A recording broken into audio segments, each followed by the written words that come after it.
But like I said, the director does not shy away from violence. Um, if you are not, or if you don't like violent movies, and I'm not saying like gruesome, bloody crap like Friday the 13th, but like grisly images like, um, you know, heads getting impaled, heads getting shot off, you know, some limbs getting cut off, just stuff like that. The violence probably will, you know, draw some viewers away, but it is definitely worth watching. Now the driver, who's played by Ryan Gosling, like I said, he barely has any lines, but when he does talk, it is very, you know, important, and it's actually really cool that he actually acts in this way, because you get this sense of feeling that he's not tough, but he's very, he's very shy and soft, and it just proves to show that, any man can, no matter if they're shy or whatever, um, when forced to go, I guess, to a more, I don't know, violent way, they can actually be pretty terrifying.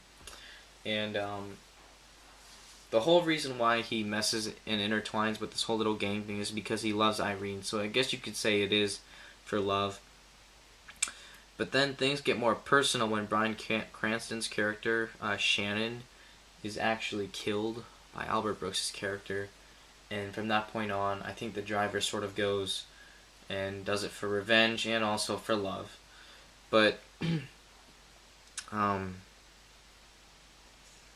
what was I gonna say? This film does have a lot of archetypal, you know, um, what's the word I'm looking for? Uh, um, Archetypal relationships or what's it called, symbolisms, um, such as his jacket. His jacket does have a gold scorpion on it, which represents the Aesop fable, if you ever heard of the scorpion and the frog. It's actually referenced in the movie, but if you don't know what that is, the Aesop fable of the scorpion and the frog, it's about a scorpion who asks a turtle to carry him across the river. The turtle says, I will take you across if you promise not to sting me. So the scorpion says, yeah, sure, I won't sting you. So sure enough, as they're about to cross, halfway through the river, the scorpion stings the turtle and they both drown. Um, so that was a pretty cool little, thing the director put in there. Car-wise, there aren't many cool cars. I mean, you get to see a Mustang, and then there's an Impala in the beginning, but nothing too cool like Lamborghini stuff, because it's like I mean, that's not what matters. It's the story and the character development, the plot, all that matters. And people compare this to Fast and the Furious. Fast and the Furious, get that crap out of here. I mean, it does not even compare to Drive. Fast and the Furious has just every single car that men love, all those cool sports cars. A shitty story. Don't even get me started on that. The stories are terrible. The character development is just simply not there. I mean, yeah, they have sequels every, other year, and they develop characters through like 6 different movies. But anyways, I'm not talking about Fast and Furious because I can go on that forever about how terrible it is. But back to Drive. I do not want to give away the ending because the ending is worth watching. It is truly a work of art. Drive is more than just a movie. It is like an experience. It is something everybody should watch if you love movies. This is like I said, I still can't, this review just is not good enough for this movie. It's just, you just have to watch it and just feel amazed. It is phenomenal. I was actually sad when it ended because I wanted to see him, see more of the movie. I didn't want it to end. I definitely will be watching this more than once. Like I said, I just saw it just today, and it was just phenomenal. Now, award wise, this movie did win Best Director at the Cannes Film Festival 2011.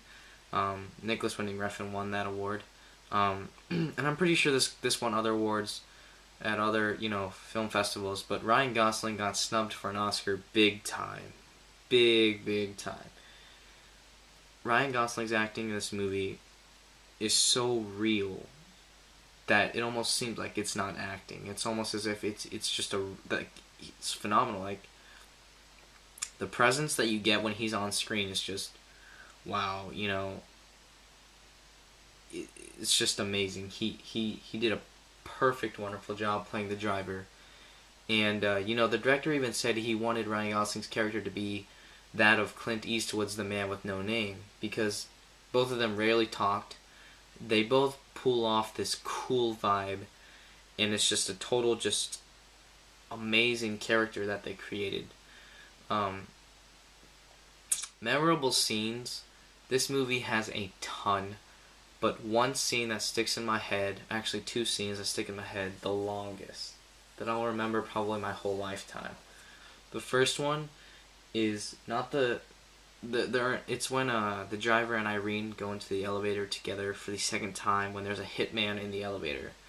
I do not want to spoil it, so if you don't want to hear a spoiler, you could skip ahead.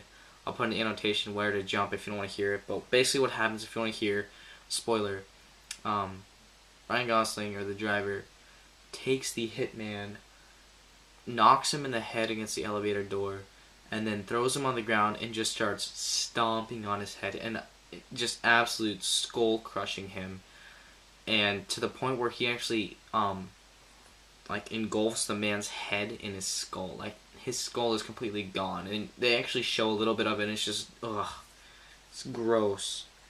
But it's so awesome, the whole scene before too, not just that part. They have this slow motion shot of him going and kissing Irene, and then he just completely just wails on this guy. And the second scene, this is a very powerful scene that I'm about to talk about. In fact, it actually got to me for a while. This is a huge spoiler, so if you want to hear it, skip to whatever time mark I jump to on the annotation if you don't want to hear it. But if you do want to hear it, it is the ending of the movie, when the driver is actually stabbed by Albert Brooks, and after that, you don't know. I mean, yeah, the driver does, in fact, kill Albert Brooks. He does survive, but there's this part in the movie. The camera shows him. He gets stabbed. So he's in his car, just bleeding. And they show his face. They have a close-up of his face, and he's just looking. And there's a sun. There's this huge, just sun, background. And for at least a good minute or minute and a half, Ryan Gosling's just sitting there in the car, with his hand over his wound, bleeding. And he's not moving. His eyes are not closed. They're just wide open. And for a minute there, you actually think he's dead. There's no music, no nothing. It's just silence. Just shows Ryan Gosling in the car bleeding out. And I swear to God, I was like, if he dies, this movie is just completely going to be, I'm going to hate it. Because you actually cheer for the driver throughout the movie because you get to know his character so much. And, by the time at the end, when he gets stabbed, you're like, no, you don't want him to die. He came this far, survive. And sure enough, he blinks, and then I was just like, oh my God, that was so relieving. I was just so happy. I know it's weird, but like I said, it's not a movie. It's like an experience. You actually, have to watch it and feel everything I talk about this movie. So like I said, that's my Drive movie review.